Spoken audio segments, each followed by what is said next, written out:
fixes from Sergio. Unhandled exception on logging. Module build use identity. No.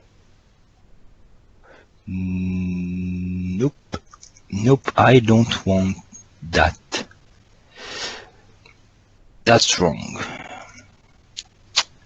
Because use identity will register many services for identity support, which have to be registered explicitly in these methods. So we need to fix that. This I think is wrong. Maybe it's fixing something, but it's not the correct fix. It's registering some services that we require, but we should register the services we require and not everything from identity. Because some other part of the code, like maybe in this class, are already registering something for like this. You see? This is our validator, our password thing and things like that. And maybe it's missing something, but we should not. So we need to fix that. Let me see, number 192.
Comment.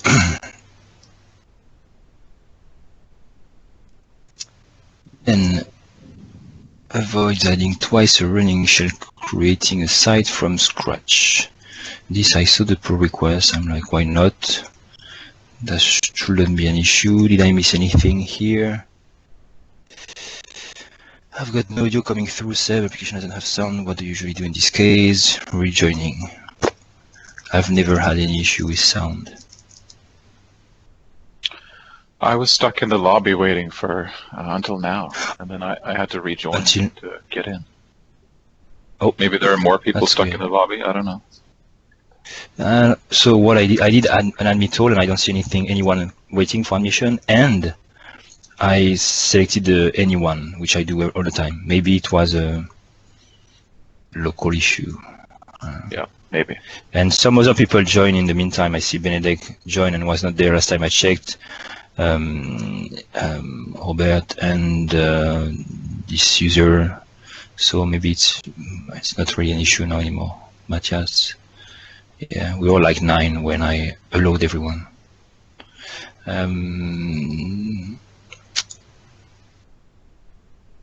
Oh, Robert is also stuck in the lobby. That's weird, but there is nothing I can do. Usually when someone is waiting, I see one participant is waiting in the lobby, but I don't see anything here. Okay. So this one, preventing 2 hosts from being added to the list of shell hosts, and okay, I saw that Nick had commented on the pull request, so I will trust Sergio and Nick. So there is no more update and add, there is just store. We'll have to see later if we had, maybe in the, well, Um, the issue with this kind of change is that maybe the guy who created an update and an add method saw some differences that could happen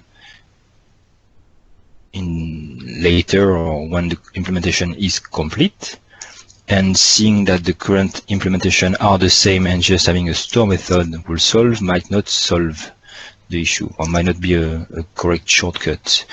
And I say that because the guy who worked on this class is talking right now and knows that the implementation was not complete. So removing update and add is not maybe the correct shortcut, is an incorrect shortcut. So we'll see later if we need to reapply the differences.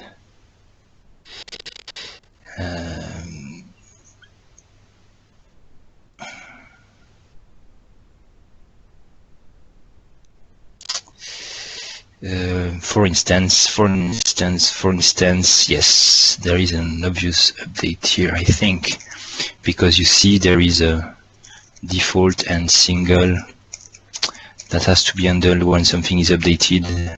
Maybe the default is no more the default. So, I don't know. We'll see. Okay, later, if it works right now. Dynamic compilation, implement specific compilation and runtime assets. Runtime assets.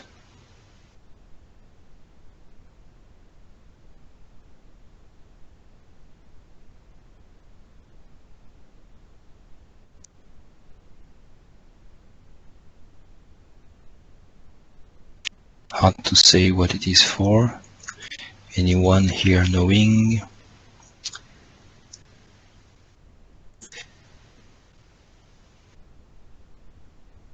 Assets, I don't know what a runtime asset is.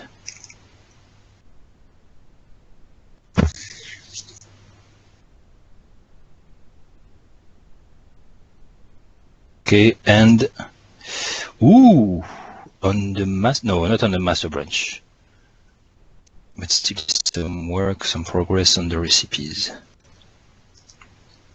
That's good to see, but rebased on the new master, which is good because there's been some changes here, so that's good. Yeah, I think, Daniel, we had a discussion at some point about journals, and yeah, because we talked about the recipe in Orchard too. You and I, you mean? Yes, maybe publicly during this meeting, I don't remember. Because we mentioned JSON using JSON for recipes, and also we talked about journals, and maybe I asked, what do you think? Because I think you worked on that. Yes, because you worked on that for the import-export, so you had more knowledge than me at that point. So we also talked about it when Nick was hosting the meeting a couple of weeks ago. Or was it last week? I don't remember. But we talked about what the thinking is around supporting both JSON and XML for recipes, or at least supporting the extensibility point that somebody could implement that. Because I was concerned because we, for a couple of clients, we have a lot of deployment automation running based on modifying recipes from script.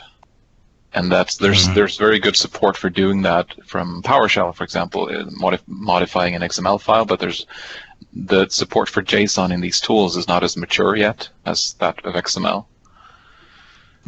You need to use my tool.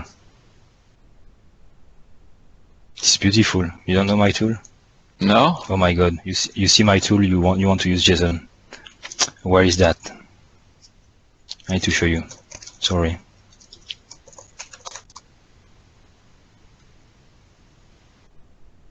I don't even remember what the name of this tool. Repositories.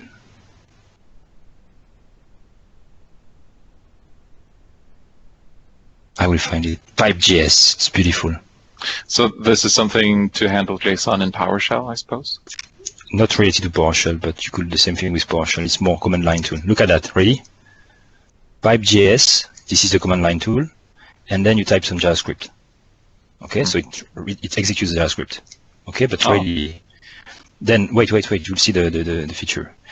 Pipe var o equals o.colors return o. You see the object o, okay, as the output in JSON. And then look at that. You say echo an object, pipe.js return this.foo. So you pass this as the input of pipe.js. So this is the input. So you can alter the current object, return it or return anything, or pipe it to something else. So you can have a pipeline of alteration of a JSON object. And in the end, return the JSON object. Is this built on the execution thing that you built? The engine, the JavaScript engine? Yes, right. Yeah. So it's like 20 lines of code. It's crazy. See, and look at that. Echo 9, return this times 2, return this time minus, and you can build an object from that. So you can pipe. And what is good is that if you are in PowerShell, you do a command which does an HTTP request, returns a JSON object from an API, and you pipe it to pipe.js to execute some script on that.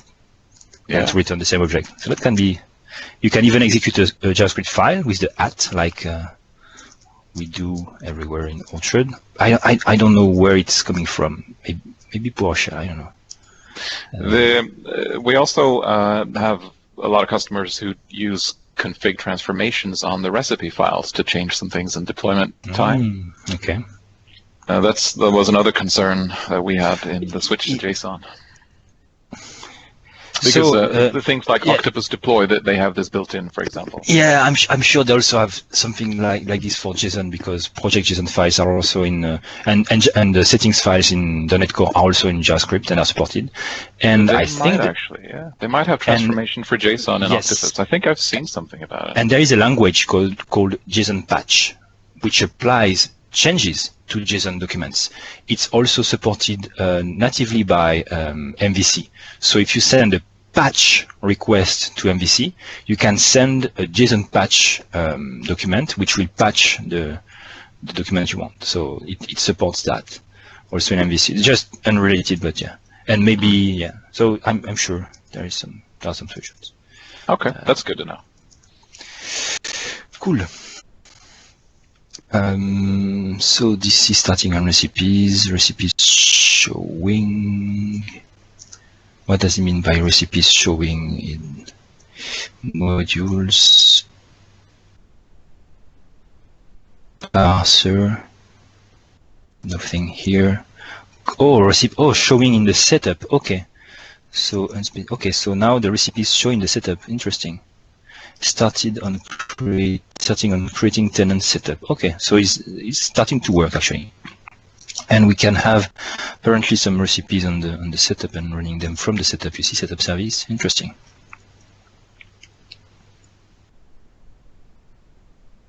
Cool.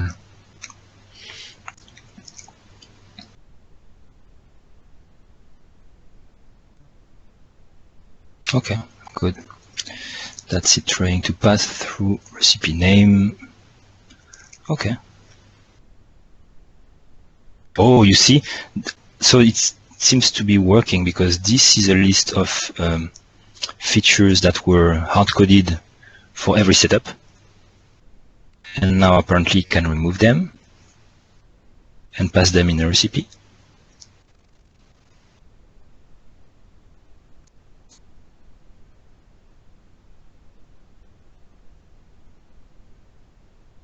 We get an example of a recipe here.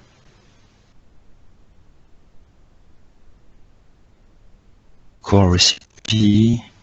You see, all the modules is removed from the setup directly. Now they're on the recipe. So that's good.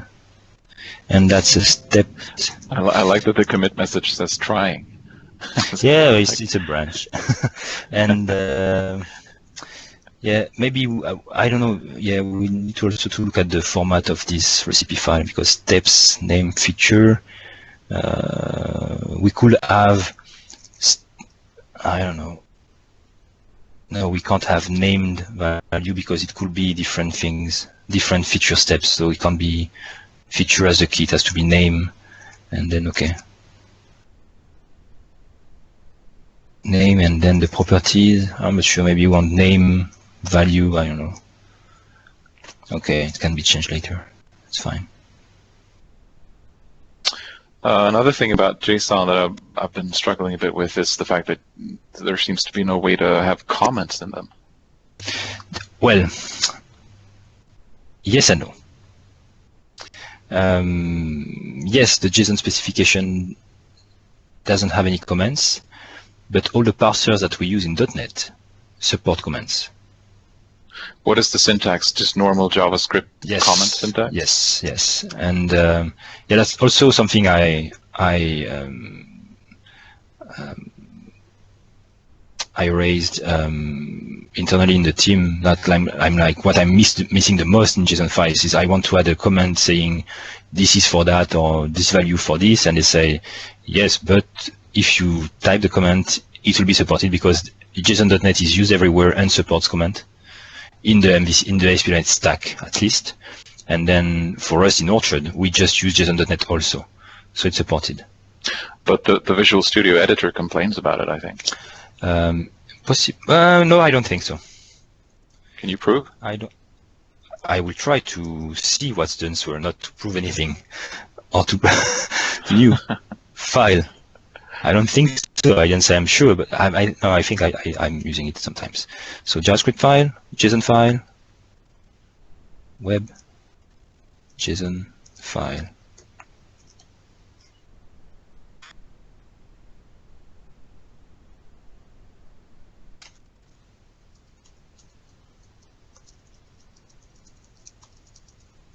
That works. Okay. The other question is this one.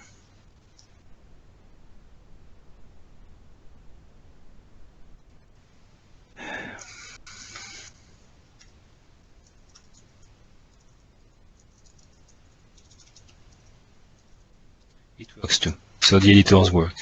Wonderful. So, yeah. Okay, then I think all of my JSON concerns are addressed. Well, but you might have more.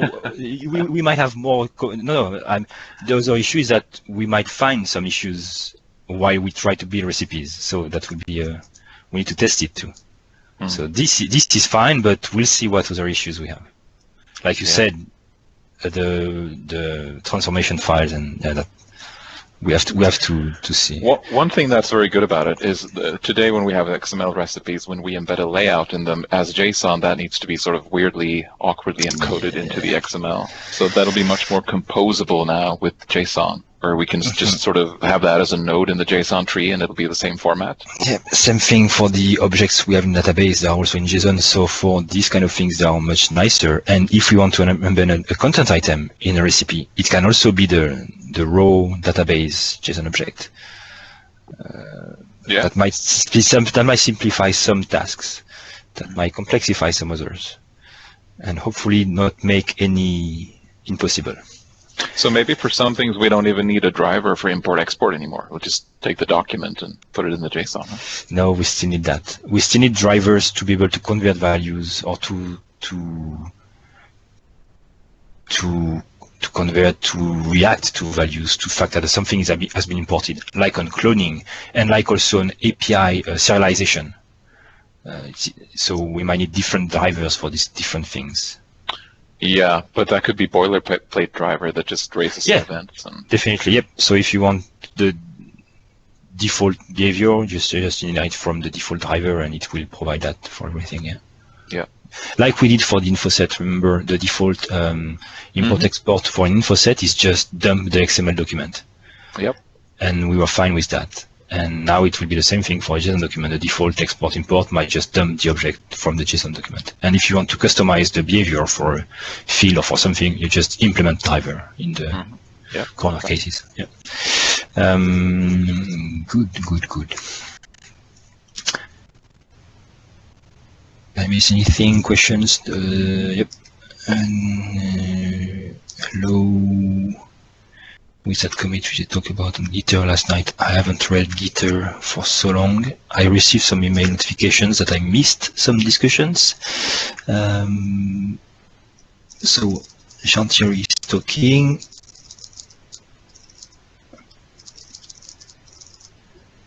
What did I miss? Rejoin, okay. Then, okay.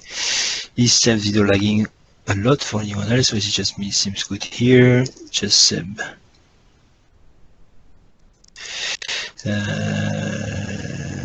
What do you mean, Jean-Thierry? They merged what Jean-Thierry did. Who merged what?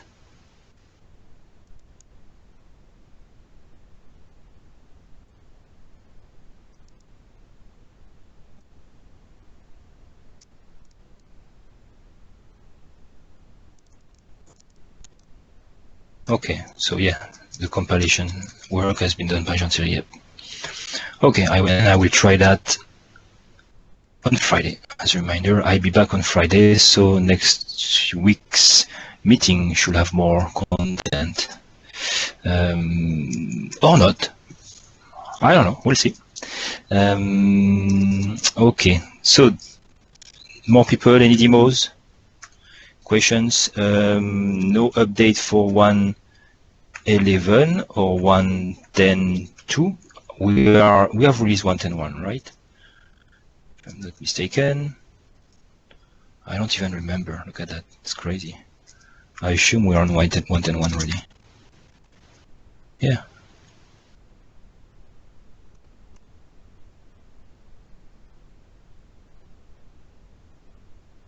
Yep. So nothing special for 1.10.2 or 1.11. No progress so far. Demos. One question, Sebastian, on this ReadMe page. It says that Orchard is currently in 1.9.3. I think that's a little weird. We talked about it last week, and you were there. Oh, maybe you joined after. I also said it was weird. Why do we mention 1.9.3 and not 1.8.4 and 1.7.2 and 1.6.5? Yeah, exactly. So because we are now the major release, the recommended release is 1.10, so we should just mention 1.10.1. So this is exactly what I said last week. I'm not the only one. So should we remove it then? There was no compelling reason to remove it. There is no compelling reason to keep it. It was just, yeah. Removal should be the default for anything. There should be my concern is that, there could be some confusion with that. People could say, oh, so should we use 1.9.3 then? I don't know. Yeah, there are some breaking changes and issues with 1.10, for instance, the gallery and the same between 1.8 and 1.9. So yeah, so if you are new to Orchard, you should use this version. If you are not new, then you know that you want to upgrade to 1.10 or to upgrade to 1.9.3. Yeah, exactly. Then you'll know. Is Benedek, I think you made a change, or Zoltan? It was from Lombik for sure. So do you agree we remove 1.9.3? We talked about it last week.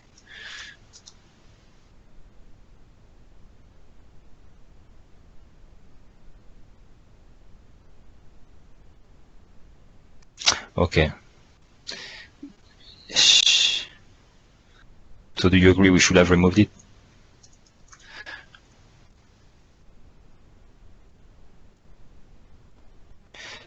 Dev branch.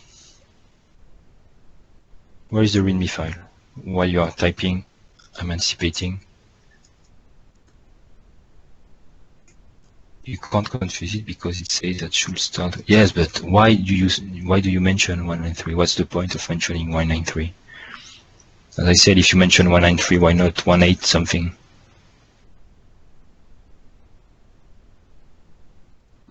Benedict concurs. What do you mean by we can remove that on 1.10.1 and then merge to dev? Oh, I see what you mean. Okay. Yes. Okay. I see. Yes, because okay. It's better this way. Okay, so I won't do that directly then. I agree. Okay, someone will do that. What branches are still getting fixes? The 1.10 something is getting fixes, which is right now 1.10x.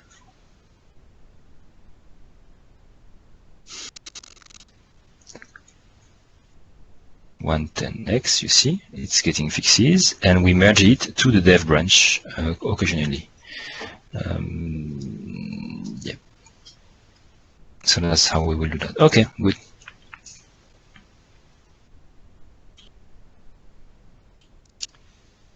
That's it. Questions? What was I talking about? Yeah, demos. No more demos?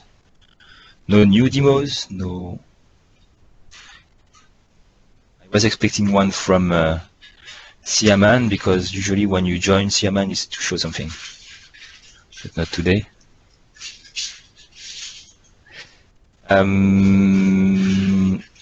Nothing else from me because I'm completely disconnected right now. I'm coming back on Thursday, and I should arrive Thursday night and work on Friday, start working back on Friday US time. So that's my status. I will be working probably on finishing the authentication that I started before I went on vacation. It was working, but yeah, the UI was not done to be able to edit the permissions. Otherwise, all the identity and permission was working, which is nice. If we have recipes working, looking at the roadmap, I think we just need placement to get to a good state. Closing the door.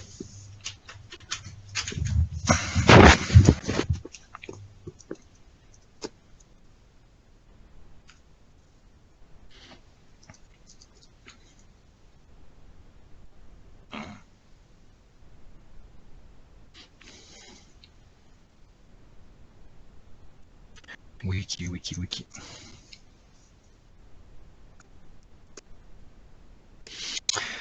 Okay. Recipes, placement, resource manager. Okay, background task, it should be easy. We might want to talk about it because of Daniel's work on. No, you worked on jobs queue. It's related, but not really. It's a different matter. But we'll need a resource manager. We could talk about it. Sad that Zoltan is not here because he also worked on the extensions for the resource manager. What should we change for the resource manager in Orchard 2? Yes, GitHub changed their font yesterday. Regarding the resource manager, I would love a way to hook in a resource loader into it and to be able to load scripts asynchronously. Okay, so resource loader, loading scripts asynchronous. You mean on the client side? Yes. With this new support in the browsers and everything? Yes, with the defer attribute and the async attribute and all of the combinations that are possible. This should be easy. Defer/async attributes.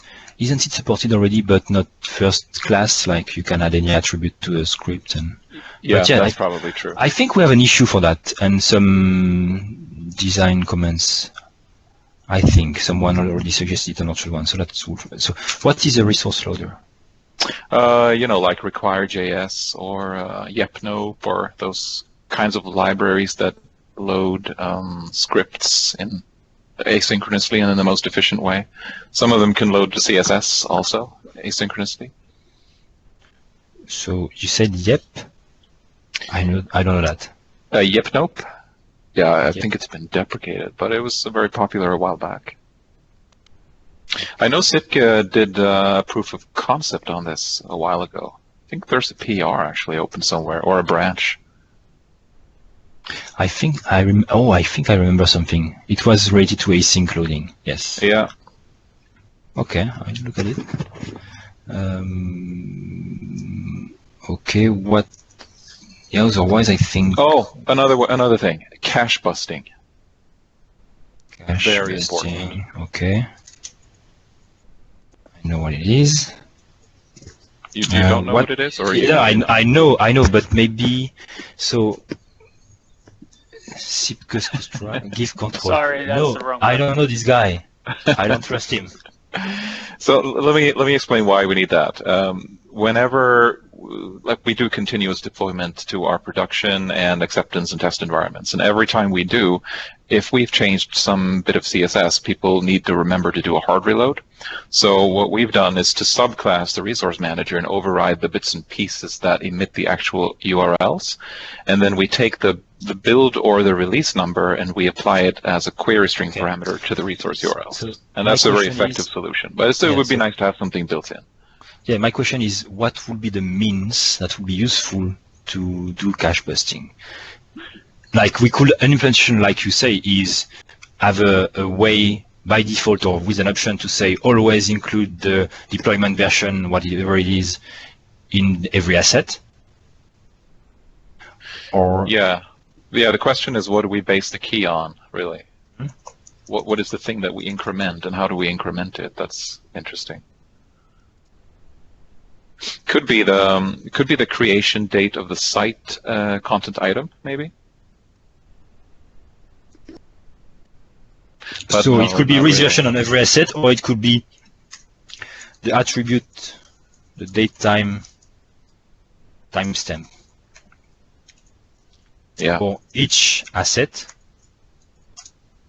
Okay. Yeah, you mean the file? The file itself? Yeah. That's true. And like I said, it could be the site content item, the creation date of that. But then I guess that depends on cooking the site on every deploy, which you might not want to do. Or it could be extensible, so anyone could provide on rendering a discriminator for the resource that, I want to pick the file content, the CRC, the timestamp, or a global setting, or... I think it should be extensible anyway, but we might ask, what should the default implementation be?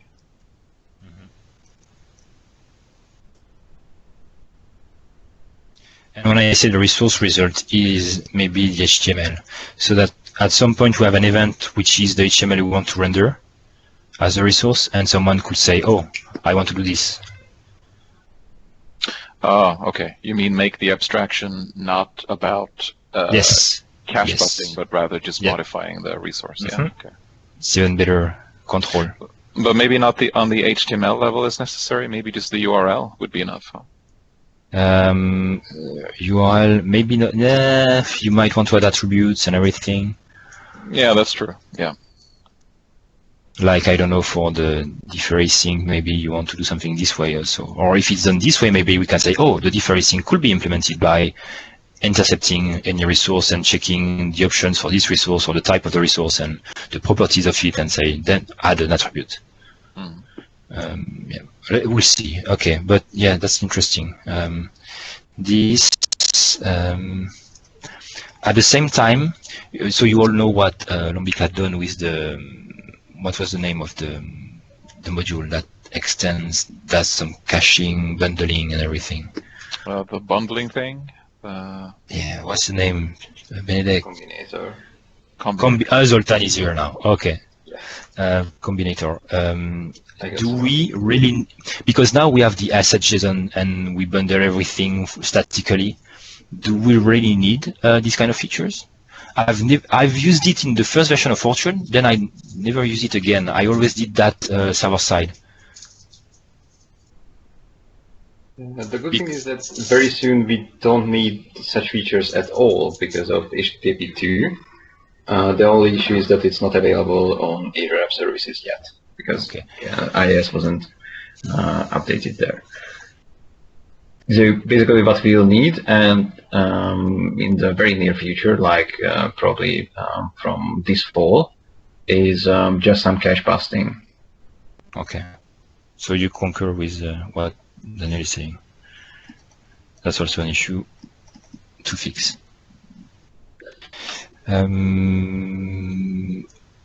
Okay, that's good. So no need for minification.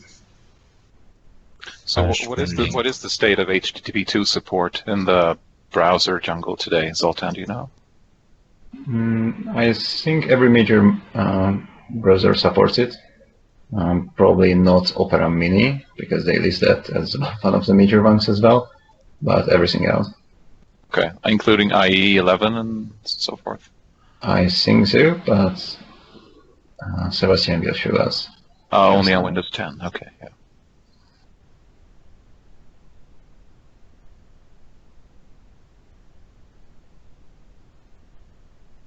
I think this is also on Can I Use. Yeah, they also linked it here. So I let you talk alone for 15 seconds. I'll be back.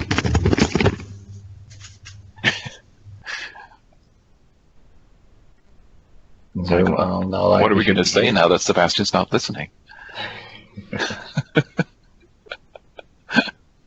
Kids on fire, yeah. Okay, so the server side, you said Azure doesn't support it yet, but they will. I'm back. Azure App Services, as far as I know. So if you're on your VM or cloud service, you can upgrade to Windows Server 2016, I think you need, or something. Okay. Okay, good. Resource Manager. Something that we'll add in Orchard 2 for sure is tag helpers for a resource manager. So instead of typing script.include foo, we'll do script name equals foo, something like that. Okay, and maybe we can pass attributes like defer whatever, so alter some attributes. I don't know, but that might be some things we can do. But at least instead of having an add section like this, which is kind of ugly, we'll be able to provide using the script or using the link or using something like resource. I don't know. We'll see what we need. But if you have ideas, this will definitely be something like this. This will be much nicer. Like I don't know if you saw that. Maybe I talked about it, but that's not necessary to remind it to you. You remember we had something in Orchard 1 like using script.foot, and then you could put some script, something like that. Okay, and this will be included at the bottom, or yes, at the footer zone of the current layout. Now you have something like something like zone.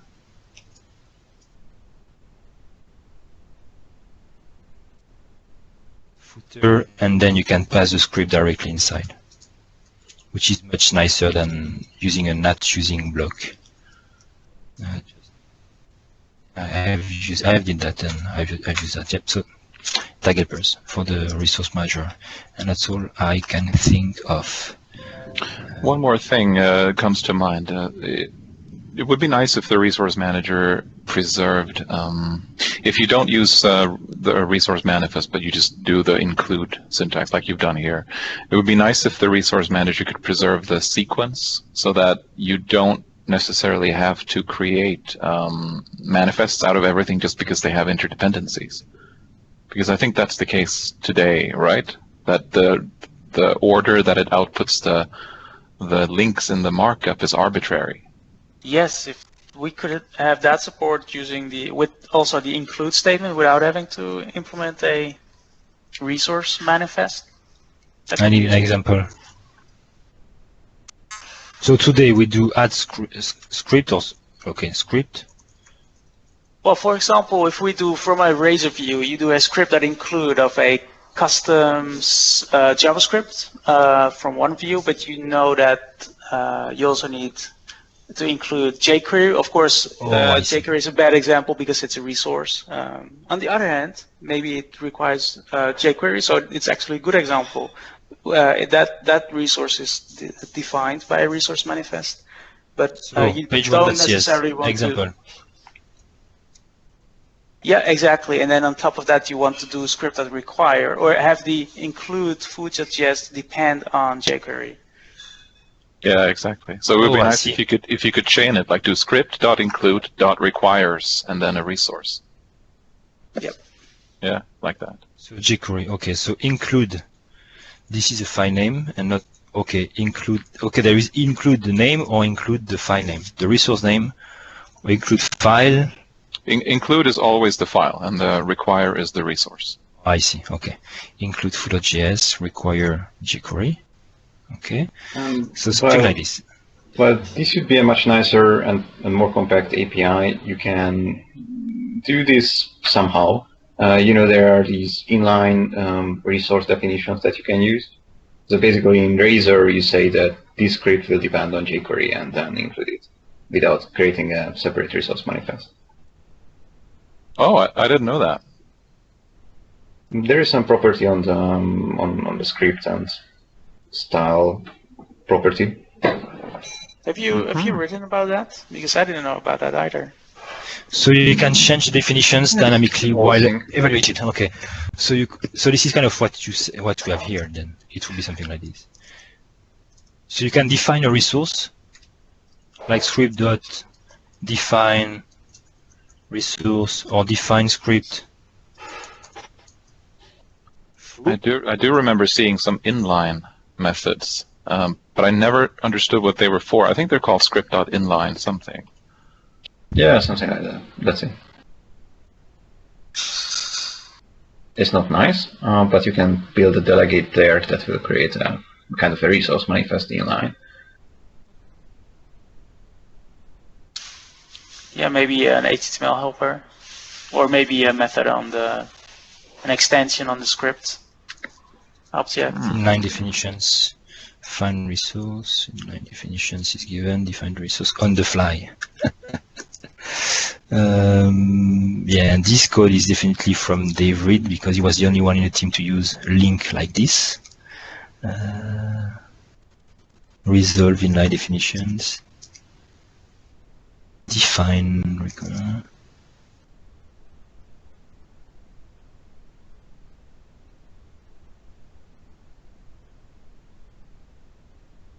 Interesting.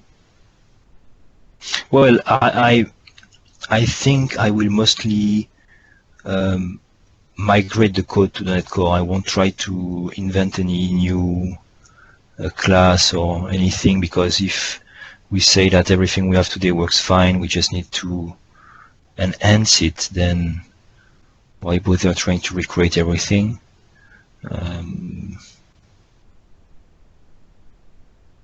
I wonder, considering what Zoltan said about HTTP2 and the state of its support in the industry, if it's even worth it to add these things like resource loaders and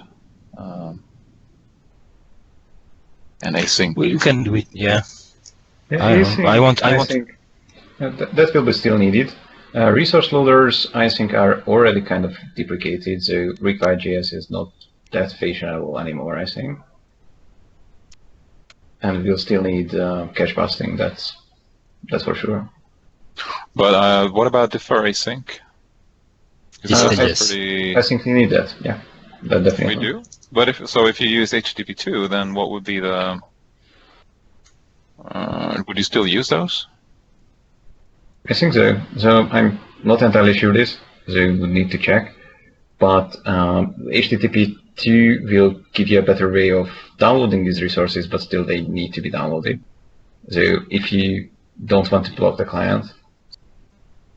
Yeah, well, from what I understand, with HTTP2, you can download these resources as part of the initial request, with the same request as the page itself, right? I'm not sure about this. Okay, well, we can research it. Yeah, definitely need.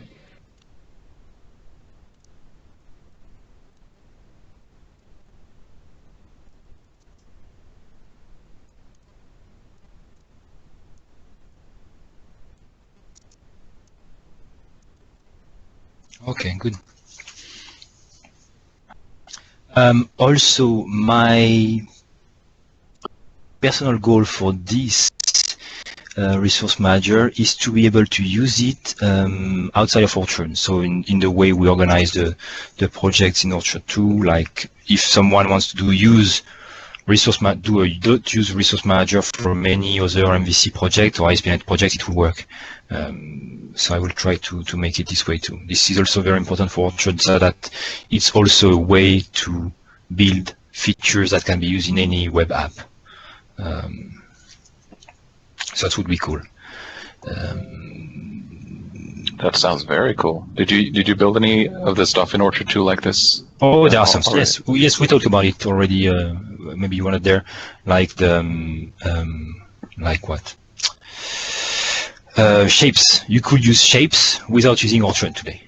Mm-hmm. You can use shapes and template, the theme engine, and also this is why we can use it in the content type definitions.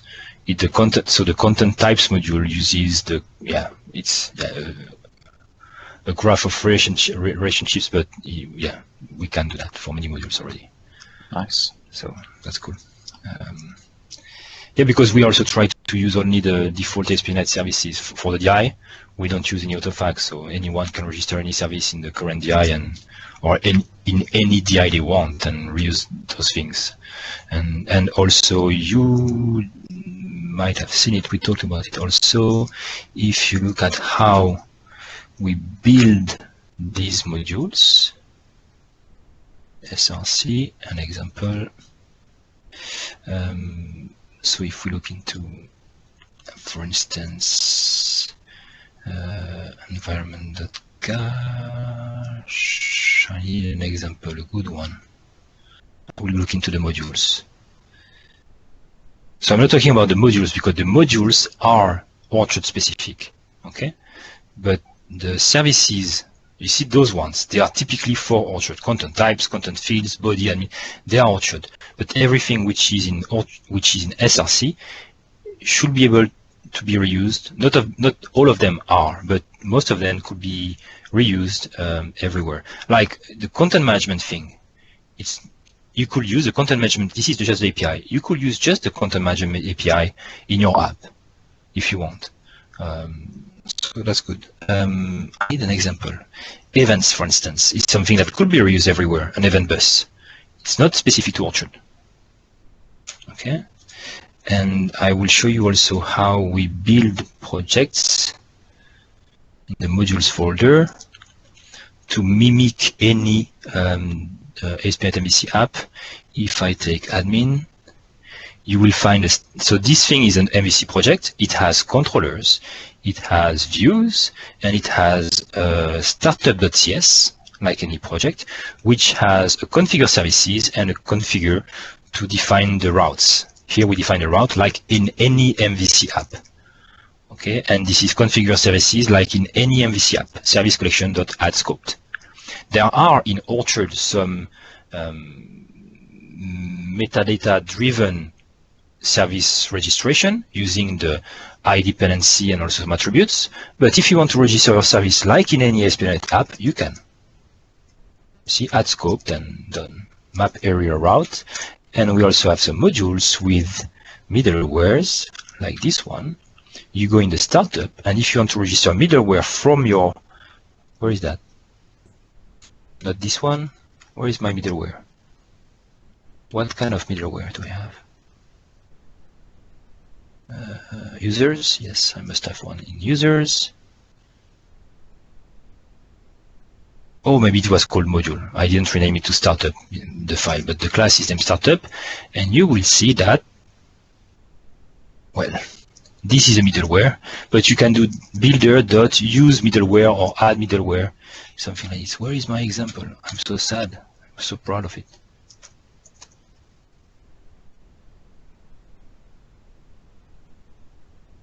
Looking middleware. Okay, here you see this was in module.cs, but the class is named startup. So in the configure, you still have map area, whatever, and then builder.use middleware, and you type the OWIN middleware. Nothing special to Orchard.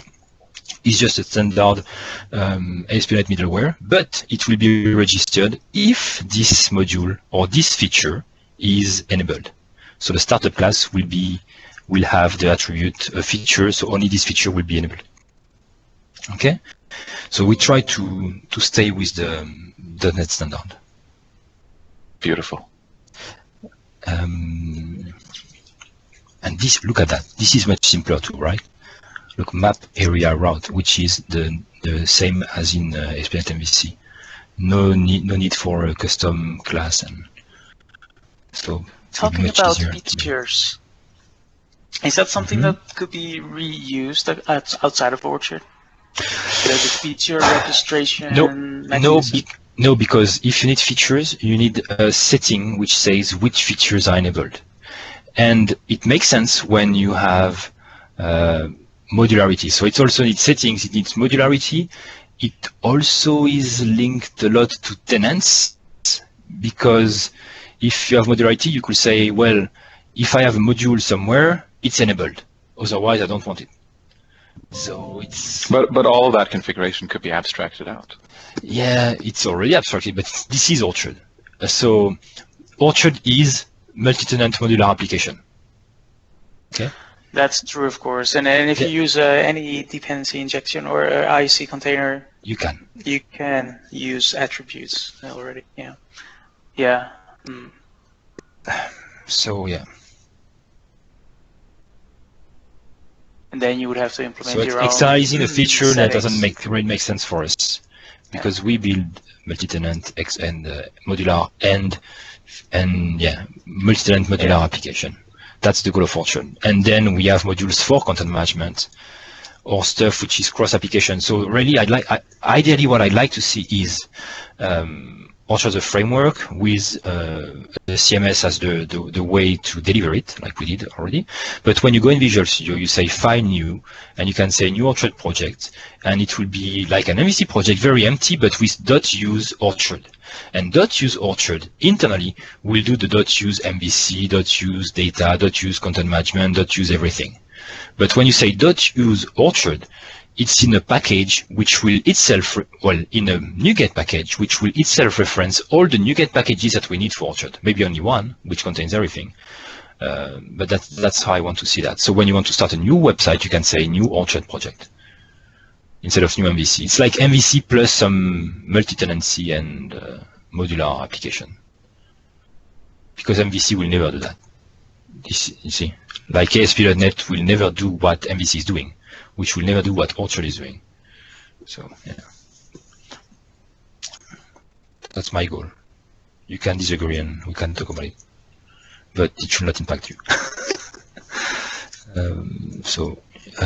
This is pretty cool because this implements the original feature or vision of Orchard, where it's not just the CMS or framework, but actually builds reusable components. Yeah, maybe we might want to split it in two different products for marketing reasons, or I don't know, but yeah, I'd like to be able to have this goal. Orchard was already like this, but very few know about it because we can't communicate on two different aspects. It's easier to say it's a CMS, and people who understand that.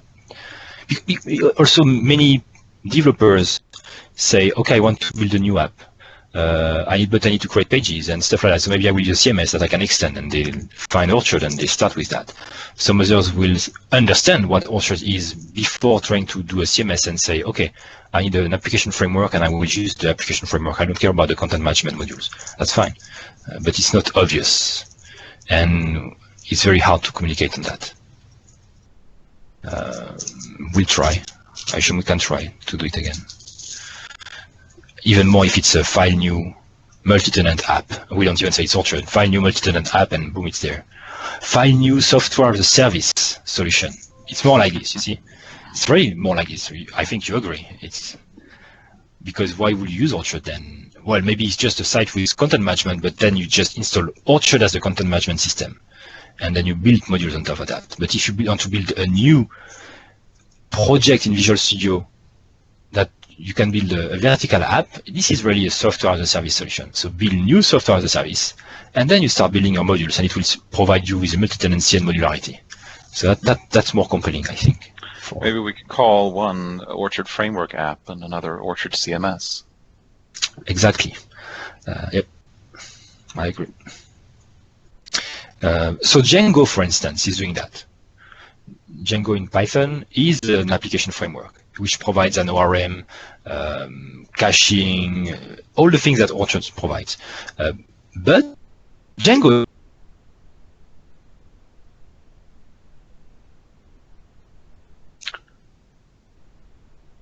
Sebastian? Anybody else? Can't hear him. He's gone. He's gone. Maybe his battery ran out. Yeah.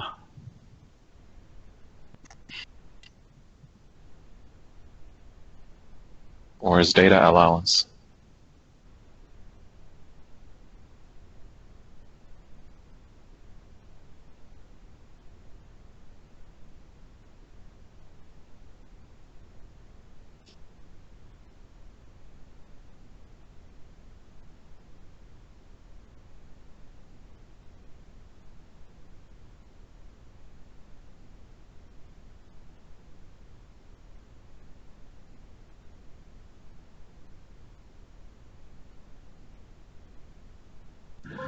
Well, maybe that was his way of saying, see you next week.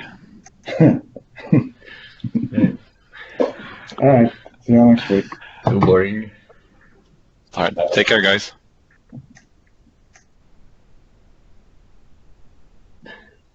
All right. Bye, everyone.